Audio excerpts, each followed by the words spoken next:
আপনি কি জানেন পৃথিবীর ইতিহাসে প্রায় বেশিরভাগ সময় কোনো ফুল ছিল না? এমনকি ডায়নোসররাও তাদের জীবনের প্রায় অর্ধেকেরও বেশি সময় কাটিয়েছে ফুল না দেখে। প্রায় 14 কোটি বছর আগে পৃথিবীটা ছিল খুবই বোরিং। ছিল ফার্ন, মস আর বড় বড় গাছ। ছিল না কোনো রঙের ছিটে ফোটাও। কিন্তু হঠাৎ ক্রিটাসিয়াস যুগে একটি জাদুর মতো বিষয় ঘটে। জন্ম হয় পৃথিবীর সর্বপ্রথম ফুল আর্কটুরুস। পৃথিবীর ইতিহাসে ফুলের জন্ম বা ফুলের বিবর্তন, ইভলিউশন অফ ফ্লাওয়ার্স, একটি খুবই দারুণ রোমাঞ্চকর বিষয়। চার্লস ডারউইন এই বিবর্তনকে অ্যাবোমিনেবল মিস্ট্রি বলেছিলেন।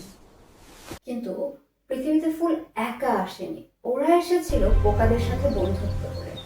এরপরে শুরু হয় পৃথিবীর সবচেয়ে বড় পার্টনারশিপ, পরাগায়ন।